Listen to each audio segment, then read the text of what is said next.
নমস্কার বন্ধুগণ, বাবাজি স্পিক্স চ্যানেলে সকলকে স্বাগত। তো বন্ধুগণ, ভারতীয় ফুটবল টিম এবং খালিদ জামিল দুজনকেই সাবাসী এবং দুজনের জন্যই ক্ল্যাপ, বিশাল একটা ক্ল্যাপ। কারণ ভারতীয় ফুটবল টিম এবং খালিদ জামিলের জামানায় প্রথম প্রতিযোগিতাতেই কাফা নেশনস কাপের মতো কঠিন প্রতিযোগিতায় খালিদ জামিলের অধীনে প্রথম টুর্নামেন্ট অর্থাৎ কাফা নেশনস কাপের মতো কঠিন প্রতিযোগিতায় কিন্তু ভারত থার্ড প্লেস খেলার যোগ্যতা কিন্তু অর্জন করে ফেলেছে। গ্রুপ স্টেজ টপকে তারা কিন্তু থার্ড প্লেস খেলার যোগ্যতা অর্জন করেছে। গ্রুপ লিগের শেষ ম্যাচে আফগানিস্তানের সাথে গোলশূন্য ড্র করে তারা কিন্তু তৃতীয় প্লেস খেলার জন্য থার্ড প্লেসের জন্য যোগ্যতা অর্জন করেছে। ভারত গ্রুপ লিগের প্রথম ম্যাচে তাজিকিস্তানকে, যাদের এখন ভারতের এই মুহূর্তে বর্তমান ভারতের ফুটবলের র্যাঙ্ক 133, সেই জায়গায় তাজিকিস্তানের র্যাঙ্ক কিন্তু 106। তো তাজিকিস্তানকে প্রথম ম্যাচেই, গ্রুপ লিগের প্রথম ম্যাচে এবং খালিদ জামিলের প্রথম ম্যাচ, ভারতীয় ফুটবলের কোচ হিসেবে প্রথম ম্যাচ, সেখানে কিন্তু তাজিকিস্তানকে 2-1 প্রথম ম্যাচেই ভারত কিন্তু হারিয়ে দেয়। এবং তারপর ভারতের ম্যাচ ছিল সবথেকে কঠিন প্রতিপক্ষ ইরান, যে ভারতীয় ফুটবলে যার র্যাঙ্ক 20 অনলি। তো ইরানের সাথে অ্যাজ এক্সপেক্টেড, যেটা আমরা আশাও করিনি যে ভারত জিতে ফিরবে, আশা করেছিলাম হয়তো ড্র করবে, কিন্তু যাই হোক ভারত যথেষ্ট লড়াই করে দ্বিতীয় ম্যাচে ইরানের সাথে এবং 3-0 গোলে শেষ মুহূর্তে ভারতের হাল ছেড়ে দেয় ভারত শেষ কোয়ার্টারে 75 মিনিটের পর।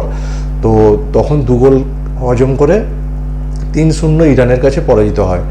এবং শেষ ম্যাচে আফগানিস্তানের সাথে আমরা আশা করেছিলাম যে আফগানিস্তানের, কারণ তাজিকিস্তানকে ভারত কিন্তু হারিয়েছিল, তো আশা করেছিলাম আফগানিস্তানকে ভারত এই ম্যাচটা কিন্তু শেষ ম্যাচটা হারিয়ে শেষ করবে। তো যাই হোক, সেই আশা আমাদের পূরণ হয়নি। ভারত এই ম্যাচ থেকে 1 পয়েন্ট সংগ্রহ করেছে শেষ ম্যাচ থেকে আফগানিস্তানের সাথে। তো টোটাল 3 ম্যাচে 4 পয়েন্ট নিয়ে ভারত কিন্তু কোয়ালিফাই করে গেছে তৃতীয় প্লেস, থার্ড প্লেসের ম্যাচের জন্য। আর ভারতের গ্রুপ থেকে কিন্তু তাজিকিস্তানেরও পয়েন্ট 4। তাজিকিস্তানও কিন্তু আফগানিস্তানকে প্রথম ম্যাচে হারিয়েছিল, ভারতের কাছে হেরেছিল। দ্বিতীয় ম্যাচে কিন্তু তারা আফগানিস্তানকে হারিয়েছিল এবং শেষ ম্যাচ তাদের ছিল ইরানের সাথে, তাজিকিস্তানের। তো শেষ ম্যাচে ইরানের সাথে তারা কিন্তু ড্র করেছে, 2-2 ড্র করেছে। তো প্রথমে তারা কিন্তু তাজিকিস্তান প্রথম হাফে কিন্তু 2-0 পিছিয়ে ছিল। তো সেখান থেকে তারা সেকেন্ড হাফে সমতা ফিরিয়ে তাদের প্রতিযোগিতার সেরা ম্যাচটা তারা সেকেন্ড হাফে ইরানের সাথে খেলেছে এবং 2-2 ড্র করে। তো তাজিকিস্তানেরও পয়েন্ট দাঁড়ায় 3 ম্যাচে 4 এবং ভারতেরও পয়েন্ট দাঁড়ায় 3 ম্যাচে 4 এবং ইরান 3 ম্যাচ থেকে 7 পয়েন্ট সংগ্রহ করে তারা কিন্তু গ্রুপ টপ হয়ে তারা কিন্তু ফাইনাল খেলার যোগ্যতা অর্জন করেছে। আর ভারত আর তাজিকিস্তানের পয়েন্ট 4-4, 2 পয়েন্ট সমান হলেও এবং ভারত কিন্তু গোল পার্থক্যে তাজিকিস্তানের থেকে পিছিয়ে আছে। ভারতের গোল পার্থক্য -2 3 ম্যাচে আর তাজিকিস্তানের +1। তাও কিন্তু ভারত কোয়ালিফাই করলো, কারণ ভারত তাজিকিস্তানকে হেড টু হেডে কিন্তু ভারত তাজিকিস্তানকে হারিয়েছিল।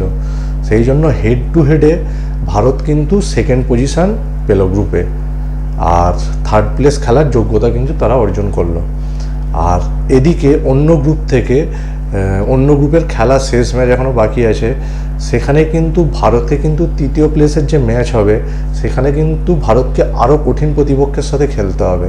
সেখানে কিন্তু ওমান বা উজবেকিস্তান, তাদের যে কোনো একটা টিমের সাথে ভারতকে কিন্তু থার্ড প্লেসের যে ম্যাচ হবে সেই থার্ড প্লেসের ম্যাচ খেলতে হবে, ওমান বা উজবেকিস্তানের কিন্তু এখন বর্তমান র্যাঙ্কিং 55 আর ওমানের র্যাঙ্কিং 79 সেই জায়গায় ভারত 133, অনেকটাই কিন্তু এগিয়ে আছে দুটো টিম। তো যাই হোক, ভারতকে অসাধারণ পারফরমেন্স। খালিদ জামিল কোচ হিসেবে তার প্রথম যে এই রকম কঠিন একটা টুর্নামেন্ট কাফা নেশনস কাপে যে থার্ড প্লেসের জন্য, নকআউটের জন্য যে কোয়ালিফাই করবে, এটা সত্যিই ভারতীয় ফুটবল ফ্যান্স কেউ আশা করেনি।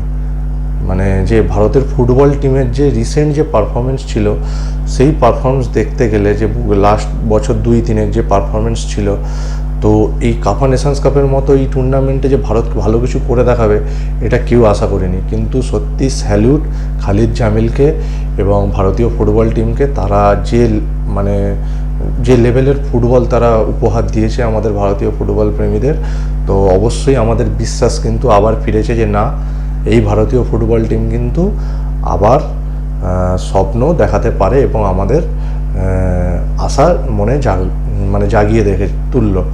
যে গোটা টুর্নামেন্ট জুড়েই যে পারফরমেন্সটা তারা করলো। তো প্রথম ম্যাচে তাজিকিস্তানকেও হারিয়েছিল, সেকেন্ড ম্যাচে ইরানের সাথে হার্ড ফট মানে দারুণ লড়াই করে তারা কিন্তু হার মেনেছিল। এবং তৃতীয় ম্যাচে যেটা আশা করেছিলাম কিন্তু সেই আশানুরূপ ফল করতে পারেনি, কারণ খালিদ জামিল প্রথম থেকেই তিনি কিন্তু এই ম্যাচে যে ড্রয়ের লক্ষ্যেই কিন্তু নেমেছিলেন, যে ডিফেন্স শক্ত করে কাউন্টার অ্যাটাক নির্ভর ফুটবল খেলবো, কোনো রকম এই ম্যাচ হারবো না, এই ম্যাচ থেকে 1 পয়েন্ট পেলেই ভারত কিন্তু চলে যাবে আর কি, থার্ড প্লেস ম্যাচের জন্য যোগ্যতা অর্জন করবে, হারলে কিন্তু ছিটকে যেত। তাই প্রথম থেকেই তার কৌশল ছিল খালিদ জামিলের যে রক্ষণ মজবুত করে যে গোল খাবো না। তো সেইটাই হয়েছে গোটা ম্যাচে। আফগানিস্তান আধিপত্য রেখেই গোটা ম্যাচে খেলেছে, তারা অনেক সুযোগ পেয়েছে। গুরপ্রীতের দক্ষতায়, গোলকিপার আমাদের গুরপ্রীত সিংয়ের দক্ষতায় অনেক ভালো ভালো সেভ করে তিনি কিন্তু ম্যাচটা বাঁচিয়েছেন এবং ডিফেন্সও খুব ভালো খেলেছে। মানে থ্রু আউট দ্য টুর্নামেন্ট, গোটা টুর্নামেন্টেই ডিফেন্স এবং গুরপ্রীত গোলকিপার অসাধারণ পারফর্ম করেছে এবং গোটা টিম অবশ্যই ভালো খেলেছে।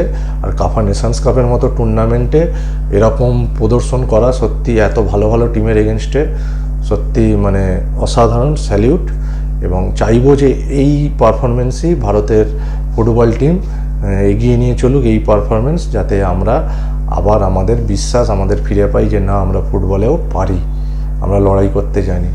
তো ভারত কিন্তু থার্ড প্লেসের ম্যাচ খেলতে নামবে 8ই সেপ্টেম্বর, অর্থাৎ এই আসছে সোমবার বিকেল 5:30 থেকে ওমান বা উজবেকিস্তান দুটো টিমের মধ্যে কারো একটার সাথে থার্ড প্লেসের ম্যাচ কিন্তু খেলবে। সেই ম্যাচটা কিন্তু আরও দুর্দান্ত মানে হেভি টাফ হতে চলেছে ম্যাচটা ভারতের জন্য। তো আশা রাখবো যে ভারত দুর্দান্ত লড়াই উপহার দেবে, যেমন গোটা টুর্নামেন্ট ধরে লড়াই উপহার দিচ্ছে সেই রকমই লড়াই কিন্তু তারা থার্ড প্লেস ম্যাচেও লড়াইটা জারি রাখবে, এইটাই আশা করব। আর বন্ধুগণ, আপনারাও সাপোর্ট করুন ভারতীয় ফুটবল টিমকে। 8ই সেপ্টেম্বর 2025 বিকাল 5:30 থেকে, সোমবার 5:30 থেকে ভারত কিন্তু থার্ড প্লেসের ম্যাচ খেলতে নামবে। ম্যাচটি ফ্যান কোড অ্যাপে সরাসরি দেখা যাচ্ছে, তো সেখানে আপনারা সাবস্ক্রাইব করে ম্যাচটি দেখতে পারেন। আর বন্ধুগণ, আপনারাও কমেন্ট বক্সে অবশ্যই জানাবেন কাফা নেশনস কাপে ভারতীয় ফুটবল টিমের পারফরমেন্স আপনাদের কেমন লেগেছে, এটা অবশ্যই কমেন্ট বক্সে জানাবেন। আর ভিডিওটা ভালো লাগলে অবশ্যই চ্যানেলটা সাবস্ক্রাইব করে দেবেন। ধন্যবাদ বন্ধুগণ, সবাই ভালো থাকবেন।